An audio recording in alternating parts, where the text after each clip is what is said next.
오늘 말씀 가운데 우리가 세 가지 대지를 가지고 좀 살펴보기를 원하는데, 첫 번째는 아브라함과 함께 하시는 하나님에 대해서 살펴봅니다. 23절에 보니까 아브라함은 아비멜렉의 땅 그랄에 지금 살고 있습니다. 만일 이제 오늘 본문에 나오는 이야기가 이제 이삭이 태어난 다음에 일어난 일이라고 한다면, 이제 아브라함이 창세기 20장에 그랄에 들어와서 살게 되면서 그곳에 계속 머물고 있는 것으로 볼 수 있습니다. 그러니까 이삭도 그곳에서 태어났다 이렇게 볼 수 있겠죠. 그런데 만약 이게 시대 순서로 기록이 되지 않았을 수도 있다고 보여집니다. 그러면 20장 사건이 일어난 다음에 바로 일어난 사건인데 지금 여기에 기록이 되었다라고도 볼 수 있습니다. 그렇게 되면 이삭이 태어나기 전에 있었던 일이다라고도 볼 수 있어요. 왜냐하면 아비멜렉이 오늘 그 아브라함에게 찾아와서 이제 조약을 맺자라고 이야기를 하면서 내 아들과 내 손자까지 거론을 하거든요. 그러면 아브라함도 이 맹세를 할 때에 자기뿐만 아니라 자기 아들 이삭을 거론을 했어야만 하죠. 근데 아브라함은 단순히 자기의 약속으로 이야기를 끝냅니다. 그러니까 학자들 가운데에서는 이게 순서대로 기록이 된 게 아니라 그 전에 있었던 일인데 지금 스토리의 분위기상 여기에 지금 이 이야기를 기록한 것이다 라고 보는 사람들도 있습니다. 어쨌든 지금 이제 아브라함이 저 남쪽 네게브 사막 쪽에 지금 거하고 있을 때에 그 지역의 왕인 아비멜렉을 만나게 되지요. 근데 앞부분에서 아비멜렉을 만났을 때의 아브라함의 태도가 어땠습니까? 아비멜렉은 그 지역에 통치하는 왕이잖아요.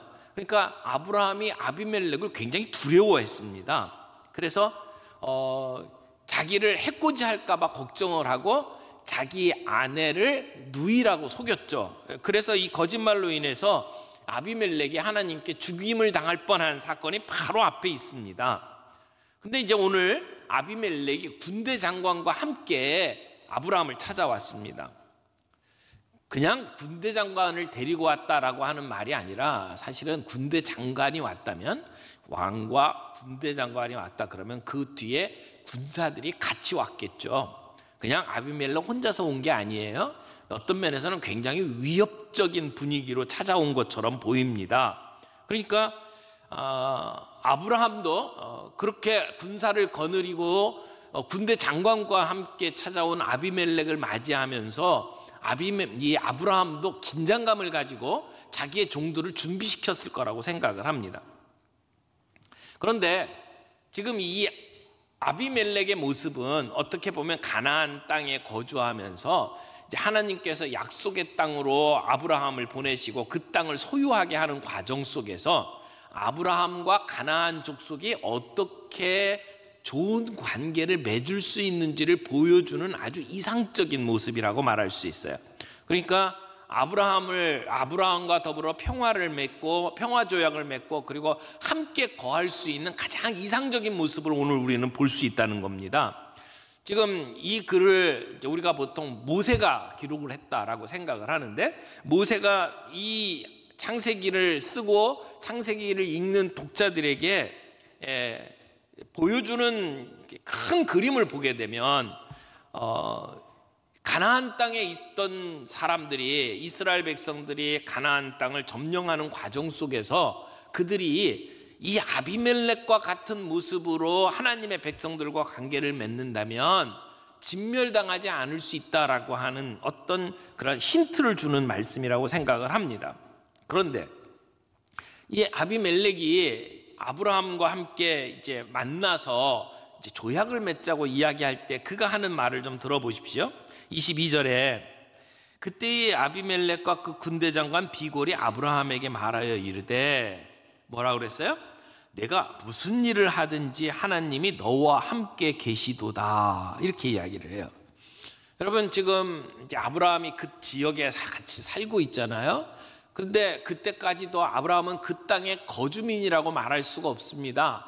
외부에서 들어온 사람이에요. 외국인과 마찬가지입니다. 그러니까 그 땅에 사는 사람들과 사는 모습이 달랐을 거예요. 그래서 자연히 많은 사람들이 아브라함을 주목했을 겁니다. 그런데 이 아비멜렉과 그 주민들이 바라보면서 내린 결론이 뭐냐면, 내가 무슨 일을 하든지 하나님이 너와 함께 계시도다 라고 이야기를 하는 겁니다. 그러니까 아브라함이 섬기는 신, 하나님이 아브라함과 함께 하는구나 라고 하는 사실을 주변 사람들이 분명히 알 수 있었다는 것이죠. 이 사람들이 하나님을 믿는 사람들은 아니에요. 그럼에도 불구하고 아브라함의 살아가는 삶의 모습을 보면서 그들이 믿는, 아브라함과 그 가족들이 믿는 하나님은 신실하신 하나님, 선하신 하나님, 그런 하나님이 이 아브라함과 함께 하는구나 라고 하는 사실을 보았다는 거죠. 그러니까 아브라함이 그 땅에서 어떻게 살았는지를 우리는 어느 정도 짐작할 수가 있다고 생각을 합니다. 아브라함이 그 땅에 처음 왔을 때는 불안해했습니다. 그래서 자기 아내를 누이라고 속일 정도로 두려워했습니다. 그런데 그 이후에 아브라함의 살아가는 삶의 모습을 보니까 하나님이 함께 하신다는 거죠. 그가 하는 일마다 형통했다는 겁니다. 어쩌면 우물을 찾아내는 일이 블레셋 사람들보다 훨씬 더 우물을 잘 찾아내고 그가 하는 일마다 일이 잘 풀렸다고 볼 수도 있습니다. 뿐만 아니라 이 사건이 이제 아브라함이 100세에 아들을 낳은 이유든지 아니면 아이를 갖게 된 상황이든지 어떤 상황이든지 지금 하나님께서 그의 가족에게 베푸시는 놀라운 일들을 지금 옆에서 지켜보고 있었다는 거죠. 물론 아브라함이 아직 나그네 신세를 면하지는 못했어요. 그곳에 땅을 자기의 것으로 차지하지도 못했습니다. 그럼에도 불구하고 또 자기가 우물을 찾아놨는데 블레셋 사람들이 이 아브라함에게서 우물을 빼앗는, 내가 정말 그 소중하게 여기는 그 어떤 것들을 남에게 빼앗겨 본 경험이 있나요? 아마 아브라함에게는 큰 상실이었을 거라고 생각을 합니다. 그럼에도 불구하고 그의 삶 속에 그가 살아가는 모습을 보면서 하나님이 함께 하시는구나, 사람들이 그렇게 느꼈다는 겁니다. 그게 하나님 때문이다라고 하는 것을 이 사람들이 어떻게 알았을까요? 하나님을 믿지도 않는 사람들이 저 아브라함의 살아가는 모습을 보니까 하나님 진짜 살아계시네, 이렇게 이야기할 수 있었던 이유가 뭘까요? 아브라함은 내 삶에 형통한 일을 만나든지 내 삶에 어떤 하나님이 주시는 복을 누리게 될 때에 그렇게 사람들에게 얘기했을 거예요. 내가 이렇게 될 수 있었던 것은 내가 똑똑해서가 아니라는 거죠. 하나님이 나와 함께 하셨기 때문에, 하나님이 나에게 복 주셨기 때문에 내게 이런 일이 있었다라고 아브라함이 그렇게 말을 했으니까 이 사람들이 하나님이 함께 하시는구나 라고 알게 되지 않았을까요? 그러니까 자기에게 일어난 모든 일들이 하나님 덕분이라고 아브라함은 이야기를 했을 겁니다. 우물을 발견해도, 가축들이 잘 돼도, 그 늙은 나이에 아이를 낳아도 아브라함은 그것이 하나님이 주시는 은혜라고 하는 것을 사람들과 나눴을 거라는 거죠. 아브라함이 자기 자신에게 일어나는 일들이 하나님과 어떻게 연관되는지를 말하지 않았다면 아비멜렉이 그렇게 말할 수가 없다라는 것입니다. 뿐만 아니라 지금 아브라함에게 이제 찾아와서 이렇게 조약을 맺자고 하는 것을 보게 되면 이제 아브라함이 점점 더 형통하게 될 것이고 힘을 갖게 될 것이고, 그리고 나중에 자기들에게 위협이 될 것이라고 하는 것을 아비멜렉이 느꼈을 거라는 겁니다. 그러니까 나중에 어떻게 될지 생각을 해보니까 지금 지금 조약을 맺어놓지 않으면 안 되겠다라고 하는 그러한 생각을 갖게 된 거죠. 그러니까 하나님에 대한 경외심, 아브라함에 대한 어떤 두려움, 이런 것들이 마음속에 싹이 트기 시작을 하고 결국은 이제 아브라함과 화친을 맺자고 지금 찾아온 겁니다. 사실은 이게 거꾸로 된 거죠. 지금 그 땅에 정치적인 힘, 군사적인 힘은 누가 갖고 있습니까? 아비멜렉이 갖고 있어요. 지금 아브라함은 약자입니다. 빼앗기면 그냥 빼앗기는 대로 할 수 없는 상황이에요. 그래서 찾아가서 화친을 청하자라고 하면 누가 해야 돼요? 아브라함이 해야 됩니다. 그런데 지금 상황이 역전이 됐어요. 지금 아비멜렉이 아브라함을 찾아온 겁니다. 그리고는 지금 화친을 맺자고 이야기를 하는 거죠. 이것은 하나님과 함께 하시는 아브라함의 삶의 모습이 능력이 있다는 것을 그들이 느꼈다는 겁니다. 사실은 아브라함의 위엄이 아니라 하나님의 위엄이 얼마나 대단한지를 그들이 보고 느꼈다는 것입니다. 그걸 보았다는 겁니다. 여러분, 우리 안에 이런 당당함이 좀 있었으면 좋겠어요.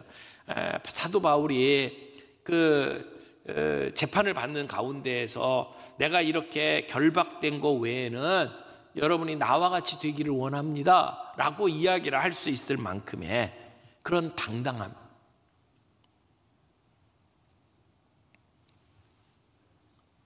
하나님이 나와 함께 하시기 때문에 두려울 것이 없고 하나님이 나와 함께 하시기 때문에 거리낄 것이 없는 당당함.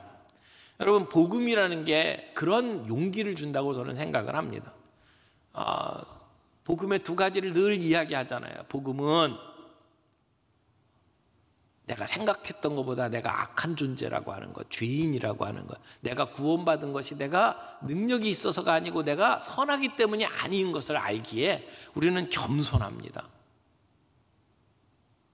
그 은혜를 알기 때문에 겸손할 수밖에 없는 게 복음이죠. 그러나 동시에 하나님이 우리를 얼마나 사랑하시는지, 내가 생각했던 것보다 훨씬 더 하나님 우리를 사랑하시고 나를 붙들고 계시기에 우리는 담대해요.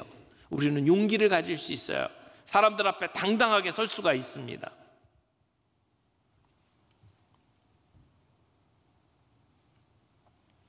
우리의 삶 속에 하나님이 함께 하시는 것을 드러내 보일 수 있는 저와 여러분의 삶이 되기를 바랍니다. 두 번째는 맹세를 요구하는 아비멜렉, 그리고 맹세의 우물에서 맹세하는 아브라함의 모습을 보게 되죠. 여러분, 아비멜렉이 군대 장관과 함께 온 것은 두 가지 측면이 있는 것 같아요. 하나는 지금 중요한 일에 아브라함을 존귀히 여기고 있다라고 하는 것을 지금 보여주는 것과 동시에, 만약 아브라함이 아비멜렉과 협정을 맺지를 않으면, 평화조약을 맺지를 않으면 군사적으로 아브라함을 덮칠 수도 있다, 군사적인 폭력이 가해질 수도 있다라고 하는 그런 위협도 그 안에 내포되고 있다고 생각을 합니다. 어떻게 보면 지금 평화협정을 요구하는 아비멜렉 앞에서 아브라함은 선택의 여지가 없습니다.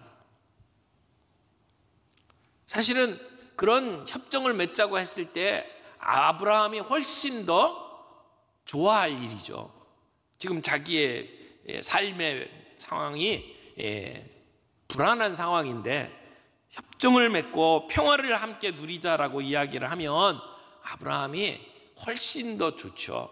어떻게 보면 아브라함은 이 상황 속에서 하나님이 나에게 복을 주시는구나, 이렇게 느꼈을 거라고 생각을 합니다. 그런 하나님이 주신 이 상황, 그것을 보면서 아브라함이 어떻게 반응을 하는지 우리가 좀 함께 살펴보기를 원합니다. 그래서 아브라함은 아비멜렉의 요청을 즉시 수락을 하죠. 거절할 이유가 없었어요. 동시에 아브라함은 이것이 하나님의 은혜구나 라고 하는 사실도 깨달게 되었을 겁니다. 근데 지금 아비멜렉이 아브라함에게 와서 우리가 맹세를 하자라고 얘기를 해요. 조약을 맺으면서 맹세를 하자. 근데 왜 맹세를 하는지 이유를 살펴보면 두 가지를 지금 아브라함에게서 보는 거예요.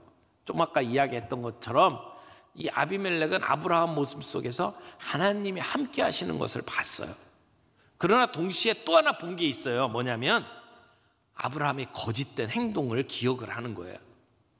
그가 자기 땅에 와가지고 자기 아내를 누이라고 속였잖아요. 그래서 자기의 가정에 심각한 문제가 생겼잖아요. 그 경험이 있는 거예요. 자, 하나님이 함께 하시는 것과 사람에게 거짓말을 해가지고 사람들에게 해를 끼치는 것하고는 이게 전혀 맞지 않는, 어울리지 않는 일이에요. 근데 아비멜렉은 분명히 두 가지를 함께 본 거예요. 그래서 아브라함에게 와서 뭐라고 이야기를 하냐면 하나님을 가리켜서 네가 맹세하라. 다시는 거짓을 행하지 않도록, 다시는 그와 같은 일이 없도록 하나님 앞에 네가 맹세하라. 그렇게 요구를 하는 겁니다. 그러니까 하나님과 함께하는 사람이 사람에게 거짓을 보였다. 이건 굉장히 이율배반적인 모습이에요. 역설적인 모습이에요. 그런 아브라함의 인격적인 약점이 있음에도 불구하고 하나님이 함께 하시는 것을 이 아비멜렉이 보고 이제는 서로 간에 맹세를 하자는 겁니다. 언약을 맺자는 겁니다. 그래서 아브라함이 양과 소를 가지고 가서 두 사람이 이제 언약식을 체결을 합니다. 그 당시의 언약식이 어떠했는지는 이미 우리가 아브라함 이야기를 통해서 말씀을 드렸죠. 짐승을 쪼개고 그리고 그 짐승을 갈라놓은 상황에서 이제 언약을 맺는 당사자들이 그 사이를 걸어가면서 우리가 이 약속을 하는데 만약 약속을 지키지 않으면 이와 같이 죽음을 당하게 될 것이다 라고 하는 식의 아마 언약을 해왔을 겁니다. 근데 아브라함이 그 언약식을 하면서 해결을 해야 될 일이 하나 있잖아요. 그래서 아브라함이 아비멜렉을 책망을 합니다. 예전에 있었던 일들을 가지고 이야기를 하면서 이 우물에 대한 이제 자기의 소유권을 확증해 달라고 이야기를 하는 거죠. 적절한 순간에 이제는 할 말을 하는 아브라함의 모습으로 바뀝니다. 그때 아비멜렉이 뭐라고 이야기해요? 내가 몰랐다라고 이야기를 하죠. 어떻게 보면은요, 예전과 같은 분위기라면 이렇게 말할 수 있었을 거예요. 아니, 무엄하게도 지금 내가 누군 줄 알고 그런 얘기를 꺼내느냐, 아마 이렇게 나왔을 수도 있을 겁니다. 근데 아비멜렉은 변명을 합니다. 내가 몰랐다라고 변명을 하죠. 그런 이제 아비멜렉과 아브라함이 언약식에 내어놓았던 소와 양 외에 암양 새끼 7마리를 따로 떼어서 아비멜렉에 줍니다. 언약식에 사용된 게 아니고 언약식이 끝난 다음에 아브라함이 아비멜렉에게 암양 새끼 7을 따로 줍니다. 이게 뭐냐? 그러니까 아브라함이 이야기합니다. 내가 이 우물을 팠다는 것을 네가 확인해라. 이제 우물 판 증거를 내놓으라는 거죠. 이제 증거로 삼자는 것입니다. 근데 이 얘기 속에는 언어 유희가 좀 들어가 있습니다. 무슨 얘기냐면요, 7이라고 하는 단어가 여러 번 나와요. 7. 우리나라 말 성경으로는 7이라고 하는 말하고 그리고 이 맹세라고 하는 말하고 이게 완전히 다른 말인데요. 이 히브리어를 보게 되면 아주 비슷한 말이에요. 그래서 맹세하다는 말도 7이라고 하는 말에서 이제 이게 나왔어요. 그러니까 7이라는 말과 맹세라는 말이 거의 같은 말이에요. 그러니까 7번 되풀이하면서 하는 게 맹세다, 이런 개념을 가지고 있어요. 그래서 맹세라는 말과 7이라고 하는 말이 계속 반복되고 있죠. 그래서 아비멜렉은 맹세해라, 그리고 아브라함은 맹세합니다. 그리고는 그 곳 이름을 브엘세바, 맹세의 우물이라고 얘기를 하죠. 그러니까 맹세라는 말이 계속 반복되고 있어요. 그리고 7이라고 하는 것도 계속 반복됩니다. 암양 7마리 이렇게 나오죠. 그리고 사실 이 본문을 잘 살펴보면 아브라함이라고 하는 그 사람의 이름도 7번 나오고요, 아비멜렉이라고 하는 사람 이름도 7번 나와요. 그래서 이 아브라함이 아비멜렉에게 7번 이야기를 주고받고, 그리고 암양 새끼 7마리를 주면서 맹세를 하고, 그만큼 지금 이 본문 안에서는 맹세라고 하는 말이 굉장히 중요하게 지금 등장을 하고 있는 겁니다. 근데 맹세를 통해서 뭘 하겠다는 거예요? 지금 이 우물이 아브라함에게 권리가 있다라고 하는 것을 확인시켜주고, 그리고는 이 우물 때문에 더 이상 싸우지 않겠다라고 하는 평화 조약을 맺는 거죠. 그래서 드디어 아브라함에게 하나님이 이 가나안 땅을 주겠다라고 이야기를 했고, 가나안 땅에 들어온 아브라함이 드디어 자기의 권리를 주장할 수 있는 땅이 생기는 거예요. 하나님의 약속이 이루어지는, 지금까지는 자식을 통해서 민족을 이루겠다라고 하는 것이 이삭을 통해서 확인되고 하나님이 그렇게 만들어 가시는 모습을 봤는데, 이제 아들만, 민족만이 아니라 이 땅을 주겠다라고 했던 하나님의 약속이 이제 맞추어지는 그 약속이 이루어지는 첫 단추를 오늘 우리는 여기서 보게 되는 겁니다. 맹세를 통해서 이제 그 권리를 보장받는 모습을 보게 되는 것이죠. 세 번째는 이제 여기에 대한 반응입니다. 아브라함이 영원하신 하나님의 이름을 부르고 있습니다. 이제 아비멜렉과 맹세를 하고 난 다음에 아브라함이 어떤 행동을 하느냐, 가만히 보면 세 가지를 하게 됩니다. 본문 말씀 가만히 보세요. 첫 번째는 뭐냐면 우물의 이름을 정합니다. 이름을 져요. 첫 번째는 이름을 짓고, 두 번째는 기념식수를 해요. 나무를 심어요. 그리고 세 번째는 하나님의 이름을 부릅니다. 하나님께서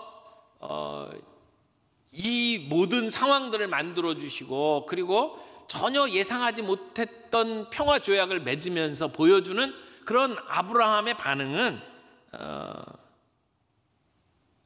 이름을 짓는 것이었습니다. 아비멜렉이 아브라함의 요구를 다 수용을 하고, 그래서 이제 두 사람이 맹세를 맺죠. 그리고 그곳 이름을 브엘세바라고 불렀습니다. 맹세의 우물. 그래서 이 맹세의 우물은요, 이스라엘 백성들에게 아주 중요한 종교적인 장소가 되죠. 아브라함은 이 모든 것들을 통해서 하나님이 내게 베풀어 주시는 은혜가 무엇인지를 깨달았습니다. 그래서 그곳은 하나님께 예배하는 장소로 바뀝니다. 그래서 아브라함이 그곳에 영생하시는 하나님의 이름을 불렀다라고 이야기를 합니다. 이름을 불렀다, 하나님의 이름을 불렀다라고 하는 것은 그냥 이름을 부른 것이 아닙니다. 그것은 예배하는 것입니다. 영원하신 하나님이라고 하는 이름을 부르면서 아브라함은 이곳에서 예배를 드렸습니다. 여러분, 이름을 부른다라고 하는 것이 그 사람들의 삶의 방식을 가르쳐 주는 말입니다. 창세기 4장에 보면 가인이 여호와 앞을 떠나서 에덴 동쪽 놋 땅에 거주했다고 그랬어요. 그래서 거기에 아내와 동침하고 임신하여 에녹을 낳았다 그랬죠. 그래서 가인이 성을 쌓고 그의 아들의 이름으로 성을 이름해서 에녹이다 라고 이야기를 했어요. 에녹 성을 이름을 붙이잖아요. 가인의 그 아들의 이름을 따서 이 에녹 성이라고 불렀는데, 그렇게 이름을 붙이는 것, 그 당시의 일반적인 모습이라는 것이죠. 그래서 이름을 붙이고, 그리고는 그 자기의 업적을 기리고 사람들에게 자기의 위용을 드러내는 것이 사람의 방식이죠. 그것이 인간을 예배하는 모습이에요. 아들의 이름을 붙이고 사람들에게 그 이름을 높이도록 만드는 것은 그 사람의 이름을 높이는 것이죠. 예배하는 겁니다. 근데 아벨은 어떻게 했습니까? 아벨은 그 아벨이 죽고 나서 그 다음에 하나님께서 셋을 주셨잖아요. 그리고 그 셋이 했던 일은 가인이 한 일과 완전히 대조되는 일을 합니다. 창세기 4장 26절에 보면 셋도 아들을 낳고 그의 이름을 에노스라 하였으며 그때의 사람들이 비로소 여호와의 이름을 불렀더라. 가인은 자기 아들을 낳고 성의 이름을 아들 이름으로 지었는데 셋은 에노스를 낳고 그 다음에 어떻게 됐다고요? 사람들이 하나님 여호와의 이름을 불렀다, 이렇게 이야기를 하죠. 그러니까 이 셋이 여호와의 이름을 부르는 것은 그냥 단순히 이름을 불렀다는 게 아니고 여호와의 이름을 부르며 예배했다라고 하는 것이죠. 하나님께서 지금 아브라함의 모든 상황 속에서 아비멜렉과의 관계를 정리하게 만드셨고 화해하게 만드셨고 그리고 이 땅을 자기의 것이라고 증명할 수 있도록 만들었단 말이에요. 그 모든 일들이 누가 하신 거예요? 하나님이 하셨다는 거예요. 아브라함은 그 우물에서 이름을 짓고 나무를 심고 그리고는 하나님께 예배했다는 겁니다. 이 모든 것이 하나님께서 하셨다는 거예요. 그것도 영원하신 하나님, 하나님은 영원토록 존재하시는 하나님이라고 아브라함이 고백을 하는 겁니다. 아브라함은 지금 이 순간만이 아니라 앞으로 미래, 자기의 자손, 그 자손에 이르기까지 그 영원한 시간 동안 하나님은 선하신 하나님이시고 하나님은 은혜의 하나님이시고 하나님은 신실하신 하나님이시고 그 하나님의 모습이 대대에 미칠 것이라고 고백을 하는 것이죠. 결국 아브라함은 이 모든 것들이 하나님의 은혜라고 하는 것을 깨달았고 그래서 하나님께 예배하는 자리로 나아갈 수 있었습니다. 하나님은 오늘도 우리와 함께 하십니다. 우리의 연약함에도 불구하고 하나님은 우리 가운데 함께 하시고 우리를 통해서 하나님 살아계신 것을 나타내 보이기를 원하십니다. 오늘 우리의 삶이 우리 엄마 아빠를 보니까 우리 누구를 보니까 정말 하나님은 살아계시구나, 이렇게 사람들이 인정해 줄 수 있는 우리의 삶이 되기를 원하고 그런 우리의 삶 속에 일어나는 일들을 바라보며 하나님이 하셨다 고백하며 영원하신 하나님의 이름을 높이며 그분에게 예배할 수 있는 저와 여러분의 삶이 되기를 바랍니다.